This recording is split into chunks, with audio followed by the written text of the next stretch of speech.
அன்பு நண்பர்களுக்கு டாக்டர் சர்வானந்தாவின் இனிய வணக்கங்கள்.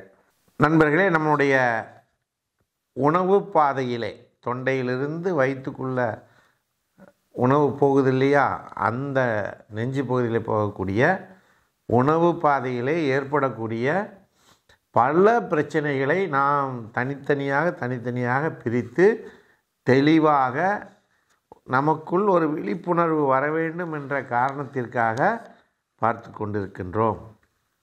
இது உங்களுக்கு நல்ல பலனளிக்கும் என்று நம்புகின்றோம்.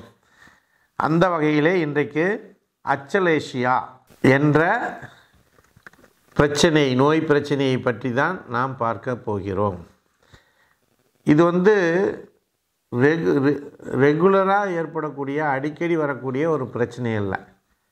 இது ரொம்ப ரேராக ஏற்படக்கூடிய பிரச்சனை. என்ன அப்படின்னா, வாயிலிருந்து உணவை விழுங்கும் பொழுது அந்த உணவானது வயிற்றுக்குள் போகாமல் தடைப்பட்டு நின்றுவிடும். அந்த நிலைக்கு பேர் தான் அச்சலேசியா. இது எதனால் ஏற்படுது அப்படின்னா, அந்த உணவு பாதையிலே இருக்கக்கூடிய ஒரு நரம்பு பிரச்சனையினால், நரம்பு வேலை செய்யாமல் போகின்ற சூழ்நிலையிலே இந்த பிரச்சனை ஏற்படுகிறது. இதனால் என்னென்ன பிரச்சனைகள் ஏற்படும்? ஒன்று, உணவு விழுங்க முடியாது. சாப்பிட்லினா எடை குறைஞ்சி போயிடும். ஒன்று, ரொம்ப உடம்பு சோர்வடைஞ்சு போயிடும். உணவு எதுக்களிச்சு வரும்.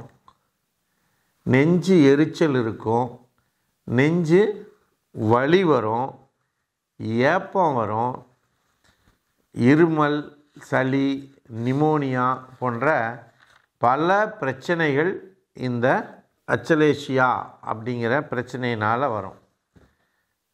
பல நேரங்களில் இது வாந்தியாக அந்த சாப்பிட்ட உணவு வெளியே வந்துடும்.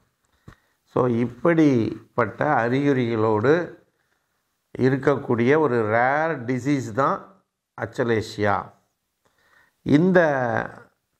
இதற்கு ஹோமியோபதியில் மிக அருமையான மருந்துகள் இருக்கிறது. அலுமினா, கிரியோசோட்டம், லாக்கசிஸ், பாஸ்பரஸ், நக்ஸ்வாமிகா, கார்போவெஜ் போன்ற பல மருந்துகளை பயன்படுத்தி இந்த பிரச்சனையை, அந்த நரம்பு